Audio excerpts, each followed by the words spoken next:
Olá, internautas e rádio ouvintes. Aqui é o Sérgio Rosa do programa Terapia e Poesia com a minha colega e amiga Jane Lucas, que hoje vamos entrevistar a Milene Scott, da Scott School da Inglaterra, com mais de 40 anos como terapeuta, e ela vai falar conosco sobre luto e suas diversas formas, a morte, a separação, o divórcio, enfim. Curtam que vai estar muito legal. O que eu faço de prazer para as pessoas? O que eu entrego em vida? Porque muita gente só pensa quando morre, quando perde, né? E esse é o maior arrependimento. Me incomoda, inclusive, aquela questão que quando morre, Levam o flores. amigo, o parente, todo mundo, as pessoas vão lá chorar, e vão, em vida não visitavam, não conviviam. Digo assim, eu na minha morte não quero que ninguém vá lá me visitar, me visite em vida, faça trocas comigo, de afeto em vida, né? Sim. Mas a maioria das pessoas acha que sempre tem mais tempo, né? Que eu acho que é a grande dificuldade das pessoas que estão envelhecendo, e eu visitei agora, estando no Brasil, várias pessoas, como elas estão com dificuldade de viver agora. Milene, eu quero te provocar, assim, nessa questão do comparativo, então, Europa, Brasil. Eu poderia dizer que aqui a dor, ela fica camuflada, e ela vai ter lá na frente, para o indivíduo, vai ter um resultado diferente do que lá, que é vivenciado esse luto, que ele é exposto, a ferida é aberta. Aqui nós camuflamos essa rapidez, encerramos o processo e terminamos. Qual é a consequência para o indivíduo? Vamos comparar as duas coisas. Isso. Primeiro, nós temos no Brasil uma linguagem em relação ao luto que ela destrói a possibilidade de você ter um bom luto. Tá? O que significa isso? Seja forte, você é jovem ainda, é melhor assim, não importa se é pai. Foi melhor para ele, foi melhor para ela. Mesmo que tudo isso seja verdade, na hora que eu estou vivendo um luto, eu não quero saber disso. Eu não quero saber disso. Nessa hora, eu me lembro que quando meu pai faleceu, e amo de paixão até hoje meu pai, e apesar de ele não estar entre nós, pelo menos fisicamente, eu olhava para velho na rua e eu dizia, por que foi o meu e não esse? E claro, a gente é colocado como condenar isso, né? Mas eu tinha raiva, por que esse... Sim. O meu era tão bom, né? Era tão bom. E eu acho assim que a gente precisa ter essa liberdade. Se coloca 5 passos do luto, que na verdade veio da Elizabeth Cross, que ela fala do cuidado paliativo, né? Que é a negação, a raiva. No luto tem as necessidades. Eu até tenho um curso de luto que eu falo das 6 necessidades. E a gente tem a necessidade de ter raiva mesmo, de ter medo mesmo, de estar triste, até chegar num processo onde eu estou construindo alguma coisa além desse luto. Tá? Comparando na Europa, como você tem tempo para fazer um velório, você tem comemoração de um ano, essas coisas são tradicionais. Existe café do luto, que seria lugares onde você pode falar sobre o seu luto. Todo mundo lá viveu, vive ou simpatiza com isso. Que são coisas que a gente, agora que está saindo, ouvir falar alguma coisa. Tem festival do luto, tem terapia do luto, tem grupo de luto, tem uma série de coisas, como tipo, cada um vai lidar de uma forma e tem outras pessoas passando a mesma coisa e a minha experiência ajuda a tua. Às vezes você dizer, por exemplo, lá as famílias não têm a afetividade que tem aqui, tá? Sim. Às vezes as pessoas de idade, o grande companheiro que ela tem é o cachorrinho.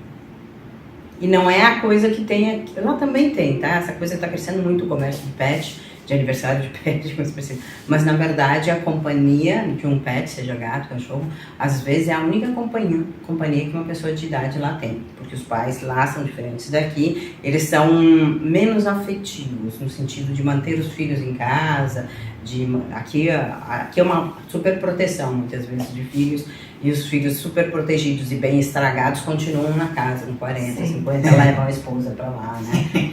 Então lá não acontece isso, os velhos, da mesma forma que encaminham os filhos encaminham os velhos, tá? É muito comum os velhos lá terem situações de, por exemplo, ter um pequeno apartamento num condomínio para pessoas de idade. Então vai ter enfermeiro, só tocar uma campainha, tem lugar de refeitório. Em vez de ser um asilo, um lar para idosos, é um condomínio para idosos. Já tem, acho que em Porto Alegre, alguns assim. Deve ter começado. Isso hoje dá muito dinheiro, porque o aumento de velhos aqui é muito grande, que na Europa já tem há mais tempo. Mas, então, um luto de um pet pode ser tão ou mais difícil do que um luto de um parente distante, por exemplo. Eu poderia comparar, assim, ó, uma comparação de uma ferida que lá na ferida ela vai cicatrizando de dentro para fora. E aqui nós colocamos um cicatrizador rápido que forma uma casca e lá dentro a ferida continua latente. Ou um band-aid, sim, né? Porque sim. As pessoas estão exigindo que você seja forte. Inclusive as pessoas que muitas vezes precisam de um processo terapêutico de luto, é muito, por exemplo, mães que perderam seu marido, mas elas têm que ser fortes para os filhos. Os filhos querem ser fortes para a mãe.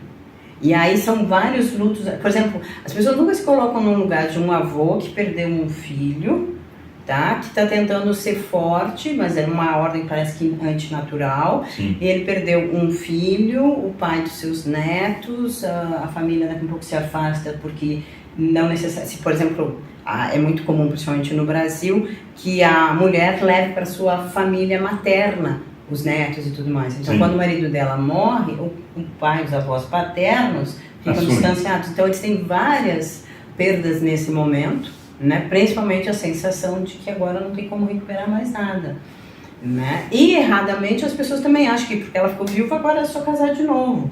Que também não funciona dessa forma.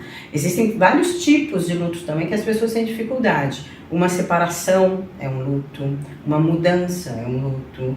A nível de estresse, existem 3 grandes estressadores: mudança, separação e luto. São Então eu poderia dizer, estressores. por exemplo, para as crianças, que me ocorreu agora, que quando uma criança, os pais vão lá e trocam ela de escola, que ela sai desta escola onde ela fez todas as amizades para uma outra onde ela não conhece ninguém, ela também estaria vivenciando uma espécie de um luto, de uma perda? Se foi separado repentinamente, sim.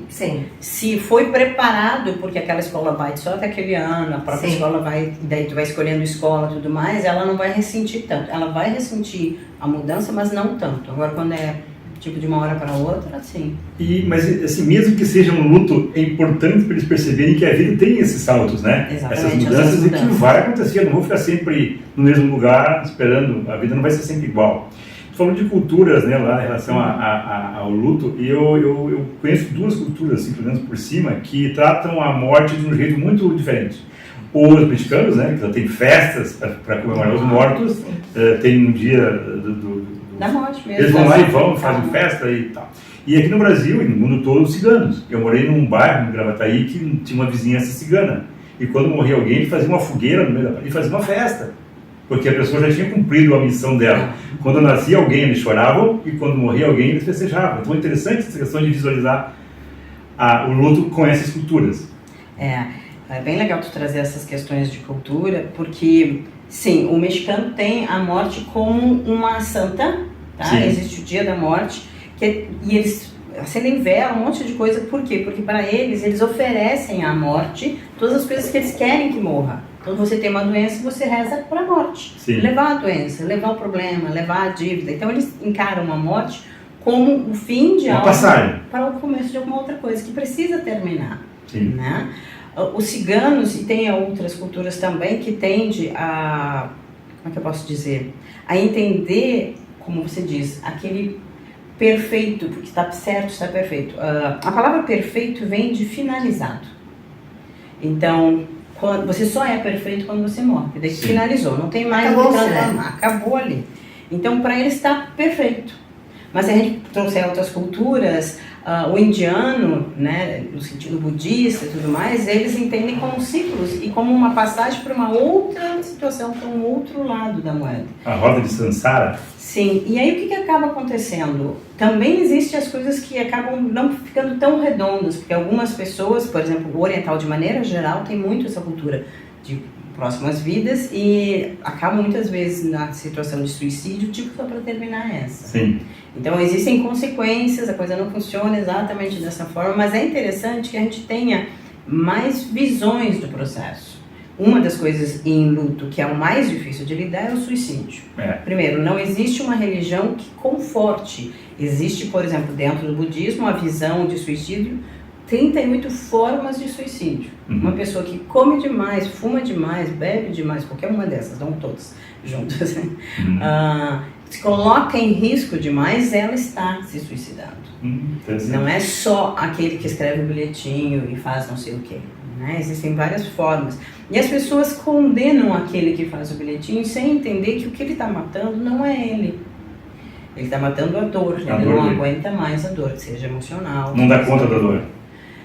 Ele talvez desse, porque nada é acima do que nós podemos. Mas, naquele momento, ele não se sente capaz de dar conta. Né? Ele não está suportando mais. E é muito difícil para as famílias, porque a gente parece que sempre está buscando, em qualquer forma de morte, uma razão para aquilo.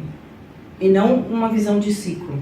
Entende? Uma chuva que deu, que caiu, cortou as árvores, raios, isso, aquilo, aquilo outro, faz parte do processo. E aquela pergunta clássica, né? Por que eu? Por que ele? Por que não ele? E por que não ele, né?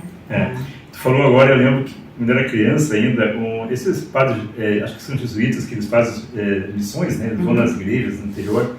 E aí o padre falando sobre tempestades, né? Que a gente tinha medo, porque mora no interior, então tem um pavor, né? Cair raio. Só morre de raio. Daí ele falou, gente, mas se não fosse o vento forte balançar as árvores, elas não iam fincar mais as suas raízes no chão para ficarem mais firmes. Então a tempestade é importante também para a vida, né? Então a gente às vezes também esquece essa metáfora que as tempestades metafóricas da vida da gente também nos fortalecem, não só nos enfraquecem. O problema é como é que a gente vai estar preparado para que quando elas vêm, né?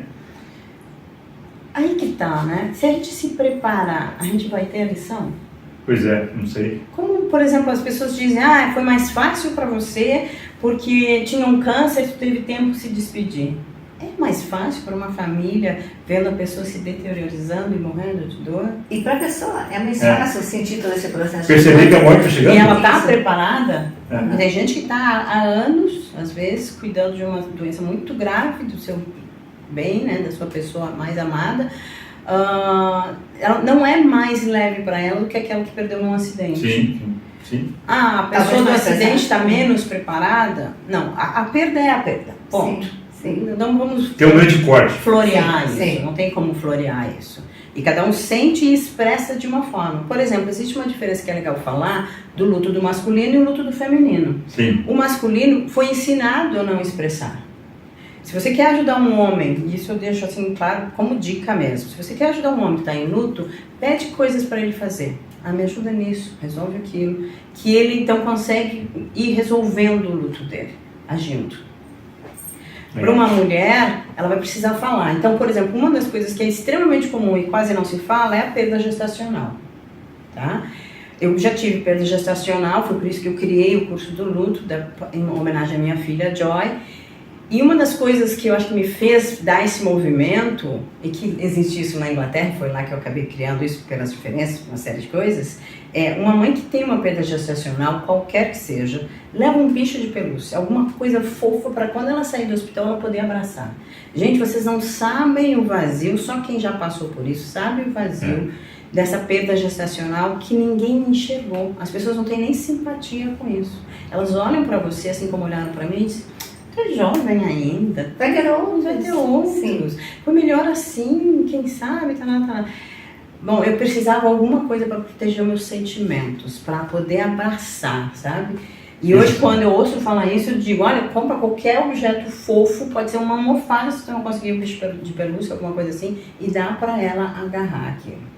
Porque assim, a sensação desse cardíaco completamente estilhaçado é enorme e ninguém tá vendo. Essa mulher que teve a perda gestacional, ela tem dentro do processo dela uma gravidez ainda, uma diferença hormonal que é a TPM, porque tem supressão hormonal.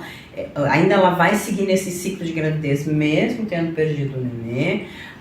É uma série de coisas que, inclusive na próxima gestação, assim como comigo, acontece com todas, a gente vai ter medo se não vai perder, a gente vai ter medo se não vai dar certo. Então, se ela puder curar bem isso, no próximo ela não traz tanta bagagem, ela traz mais maturidade. Então, Emilene, assim, eu vou te provocar aí. aí os internautas, os radiovintes, assim, para se preparar para esse luto, se eu estou vivendo este momento, eu posso contar com a ajuda da Milene? Como é isso? Ela está lá na Inglaterra, como eu tenho acesso a isso? Tá, primeiro a gente não se prepara para luto. Não, eu digo assim, eu estou neste processo. É que trata isso. Isso, como é que eu vou vivenciar isso? De uma forma mais terapêutica mesmo.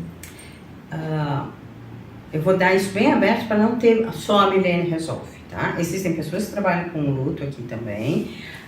Pode fazer online comigo a terapia do luto. Tem o curso em relação a luto também. Mas a gente tem que se preparar para a vida.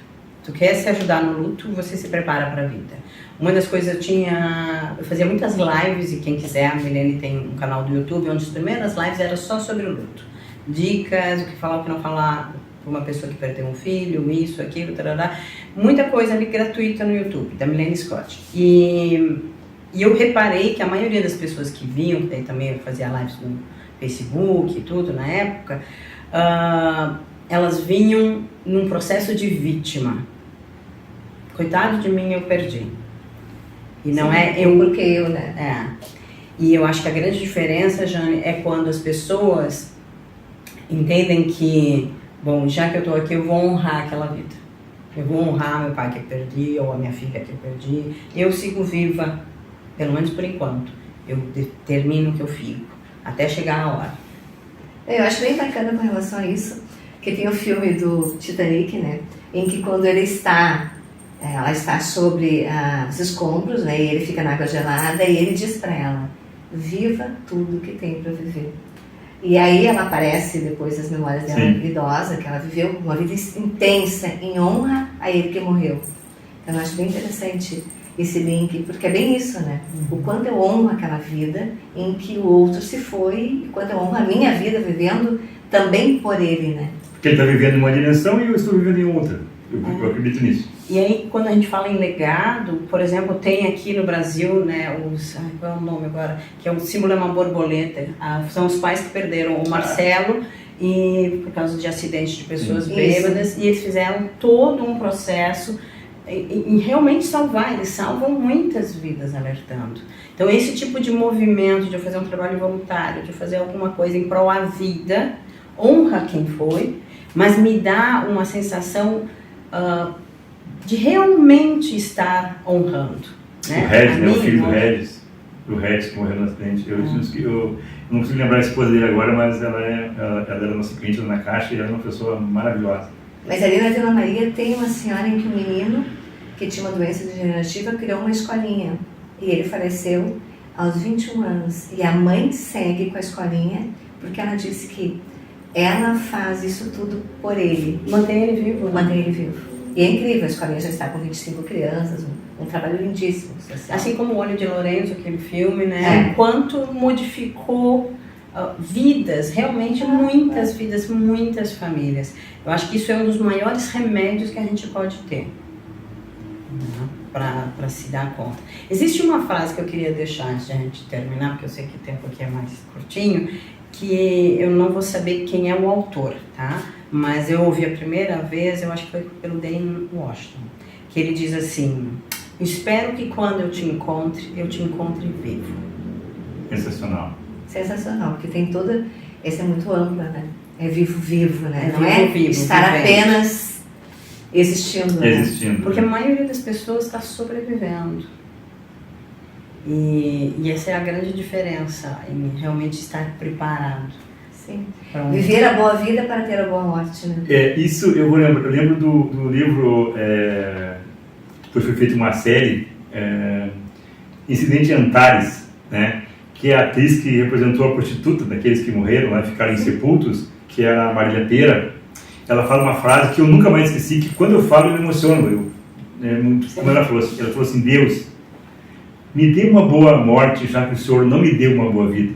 Eu nunca mais esqueci dessa frase, sabe? E ela me emociona sempre que eu vejo, porque a Marília Pêra, aquela atriz gigantesca, naquela entonação, naquele momento que eles estavam ali, me marcou para sempre. Então vamos viver uma boa vida, né? Vou pedir para Deus nos dar uma boa morte, já que Ele nos deu uma boa vida, na realidade, né? Não podemos reclamar. Na verdade, a gente não escolhe quando a gente morre, mas como a gente morre. Sim. Então, você pode estar uma pessoa jovem ou velha praguejando isso, aquilo, outro, e tudo vai ser amargo para você. Sim. Ou você pode, não, escolher. Então, internautas, rádio ouvintes, nós estamos aqui, vamos finalizar com a Milene, mas nós seguimos alguns outros programas que ela ainda vai estar aqui no Brasil, então nós vamos apresentar alguns programas. Deem um like para o nosso canal, sigam a Milene Scott, que tem todos os domingos, né? Uhum. Nós temos ela apresenta uma live maravilhosa, gratuita, com vários assuntos bem provocativos, bem instigantes e com ferramentas terapêuticas que ela disponibiliza para todos nós. Acho que foi um momento de muito aprendizado, eu aprendi muito, né? Foi fantástico estar na presença dela, estar sendo aqui na presença dela. Eu acho que todos nós temos muita coisa para aprender em relação ao luto e à vida, né? Ela falou tanto de vida também, né? O luto é uma passagem, né? A maçonaria diz que o homem, na hora que tu faz a iniciação, tu deixa de ser um profano, morre para ser um ser profano, para ser um ser iluminado, vamos dizer assim. Então a morte não é só a morte de você morrer, é uma passagem. Você sai de um estado que você está, que às vezes não é tão bom, para um outro estado e geralmente um nível acima. Então tá, gente, prazer, até a próxima.